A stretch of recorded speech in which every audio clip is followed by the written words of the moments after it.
ইয়া করেন কিসে নিঃশ্বাস নিতে কষ্ট। কতদিন থেকে এই অবস্থা? গেছে শীতের তেই 1 বছরে, এই শীত আইছে 1 বছর। হ্যাঁ, তারপরে বেশি গরম যদি হয় তখন বাসে, কিন্তু ওষুধ খাইলে কমে যায়। সকালে ওষুধ খেয়েছি কমে নেই, পরে আবার লাঞ্চে কাজ করবো, পরে আবার এই গ্যাসটা লাঞ্চে আনা হয়ে গেছে। না আপনি তো এখন এটা লাগবে, এটা ছাড়া তো আপনি কষ্ট হচ্ছে না, এটা কয়দিন মেনটেন করতে হবে আপনাকে। তো সবসময় এলোপ্যাথি খেয়ে যাচ্ছেন এই তো? মাঝখানে খাই নেই, ভালো ছিল যখন খান নাই। তো হোমিওপ্যাথি খেয়েছেন কখনো? না। হোমিওপ্যাথি খাওয়ার চিন্তা আসলো কেন? ওই যে ফোন দিছিল, হ্যাঁ বলে ভাই বললে কি বলে নিয়েছিলাম নেরেনতে, পরে হ্যাঁ কইতেছে কয় আমার অনেক অ্যালার্জি ছিল, শ্বাসকষ্ট ছিল, উনি এগুলি ব্যবহার করতো, নেবুলাইজার করতো, এখন আর এগুলি লাগে না। পরে হ্যাঁ এগুলি দেখে জায়গায় যা ওনার আরেক ভাবি আজকে আবার আরেকটা রুগী পাঠাইছে শ্বাসকষ্টে, রামপুরা থেকে আসছে। তো বেশি কষ্ট হলে তখন কিভাবে ম্যানেজ করেন? বেশি কষ্ট হইলে কাজ একটু কম করে বয়ে থাই, ওষুধ খাই, এই যে এলোপ্যাথি ওষুধ খান। আর বসে থাকলে আরাম লাগে না? মানে কাজ করলে আবার যেই সেই মানে সকালে তো উঠছে আর এখন তো কমে নেই। এমনি লাস্ট উঠছে এখন কবে থেকে উঠছে এরকম? সকালের আজকে সকাল থেকে উঠছে। এই 2 দিন গলা ভাঙা ছিল, মাথায় পানি দিতে পারি না। মাথায় পানি দিলে তাহলে শ্বাসকষ্ট বাইরে যায়, মাথায় পানি না দিলে তাইলে আর সমস্যা হয় না।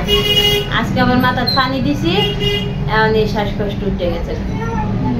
এমনি এটা নিয়ে কোনো চিন্তা চলে, মানে রোগটা নিয়ে কোনো টেনশন চলে? ডাক্তার তো যে কয়দিন বাঁচবে এই রোগ থাকবই। ডাক্তার তো ডাক্তারের কথা বলছে, আপনার ভিতরে কিছু চলে কিনা? ডাক্তার বইতে যে লেখা আছে ওইটাই বলছে, আপনার ভিতরে কি চলে সেটা জানতে চাইছি।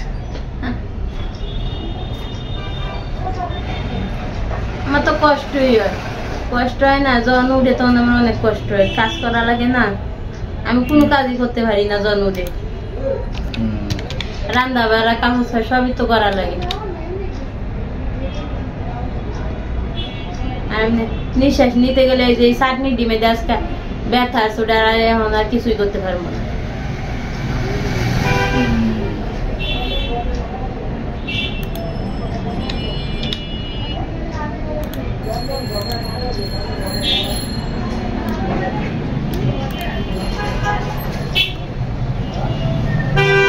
যখনই ব্যথা উঠে তখন একটু রেস্ট নেন, আর এই কিছু মেডিসিন খান, এইভাবে ম্যানেজ করে দেন।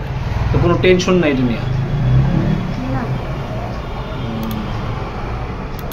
টেনশন নাই। আর ডাক্তার তো বলছে আপনাকে সবসময় ওষুধ খাইতে, আপনি খাইছেন কখনো রেগুলার? এই শীত উঠলে খায়, উঠলে খালে তো এটা তো উঠলে খালি কাজে মরণ চলবে তো বলছে। একটু ভালো হইলে খায় না, ভালো হলে তো নিতে চায় না আর কি।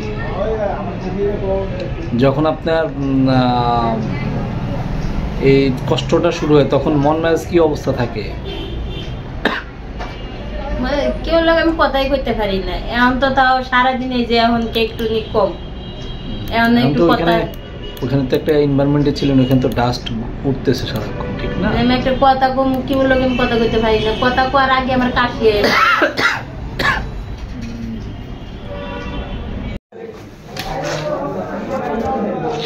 আসসালামু আলাইকুম, ইনশাল্লাহ সবাই ভালো আছেন। আজকে যে কেসটা, ওনার কয়েকদিন থেকে ঠান্ডা, উনি কষ্ট পাইতেছিল। তারপর আমার কাছে যখন আসছে, উনি ছোট চাকরি করে, গার্মেন্টসে জব করে। তো উনি গার্মেন্টসে তো ডাস্ট থাকে, সেখানে আজকে কাজ করতে যায়, তার অক্সিজেন নিতে খুব কষ্ট হচ্ছিল। তো যাই হোক, তারপর উনি সকাল থেকে কষ্ট পাচ্ছিল।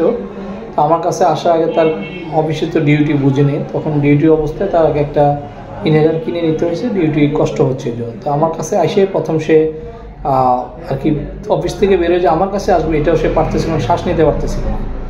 ইনহেলার নিয়ে আমার কাছে আসে আল্লাহর মেহরবানিতে। আসার পরে আমি তার সাথে কথা বলি, তার ভিডিওটা তো আপনি শুনছেন। তার এখন শ্বাসকষ্ট হচ্ছে। শ্বাসকষ্ট কীভাবে ভাল লাগে, আপনার রেস্ট নিলে একটু ভাল লাগে বললো। আর এটা কি, যখনই কথা বলে তখনই সমস্যা বেড়ে যায়, এটা একটা। আর একটা কি, সে মেডিসিন নিচ্ছে কিন্তু কমতেছে না। এই কয়েকটা বিষয় সে বলল। এগুলিতে কি কি হতে পারে? রেস্ট নিলে আরাম লাগে, carried desire to be rest desire. আর কি, ওষুধ খেলে আগে কমতো, এখন 2 দিন থেকে কোনোভাবে কমতেছে না, সে ওষুধ নিচ্ছে কমতেছে না। তাহলে কি হলো, health desire to be held and carried desire. আর কি, এই যে অ্যাজমা যে কষ্ট হচ্ছে, এটা তাকে এখন প্রতি বছরে হয়। এই বছর এখন যে অবস্থা পড়ছে, সে একটা টেনশনের মধ্যে পড়ে গেছে, অ্যাংজাইটি অ্যাজমা উইথ।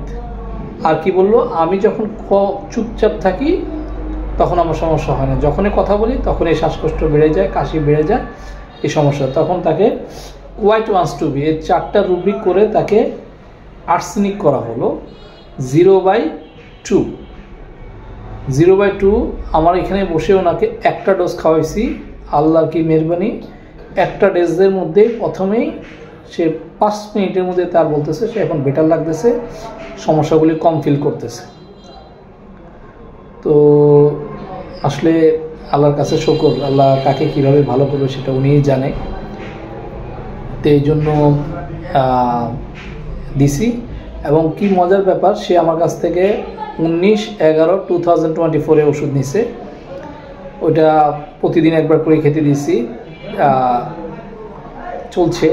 ওষুধ শেষ হওয়ার পরে এসে বললো যে আমার আল্লাহর মতে আর কোনো সমস্যা হয় না, এখন আমি অনেক ভালো আছি। সে গোসল করলে তার সমস্যা বেড়ে যেত, তার কাজ করতে গেলে তার শ্বাস নিতে সমস্যা হইতো, সে এখন। এবং আরও কি মজার ব্যাপার, পেশেন্ট ওষুধ নিতেও আসে না। তারপর যে নিয়ে আমার কাছে রেফার করছে, তার কাছ থেকে আমি জানলাম যে পেশেন্ট ওষুধ নিতে কেন আসতেছে না। পরে আজকে আমাকে ফোন করলো, আজকে হলো 23/12/2024। ফোন করে বললো সে আমি অনেক ভালো আছি, আমি কাউকে পাঠিয়ে দিচ্ছি, আমার ওষুধটা দিয়ে দেন। তো আসলে দেখেন, মাত্র একবার ওষুধ দিচ্ছি, 1 মাসের মধ্যে পেশেন্ট আমার এখানে বসে পেশেন্ট চেঞ্জ। এবং সে 1 মাসের মধ্যে অনেক ভালো আছে। সে আর ওষুধ কতটুকু লাগবে বলতে পারতেছি না, ওষুধ তো আর আমাদের রেগুলার ওষুধে চলতেছে, এটা কয়দিন কাছে থাকবে সে জানি না, কিন্তু কেসটা দাঁড়ায় গেছে। তো এই আরও কিছু অ্যাজমা কেস আমার কাছে আছে, সেগুলো আমি পর্যায়ক্রমে আপনাদের সাথে শেয়ার করব। সবাইকে ধন্যবাদ। আসসালামু আলাইকুম। ওষুধ নিতেও আসে না, এমন একটা অবস্থা যাচ্ছে আর কি।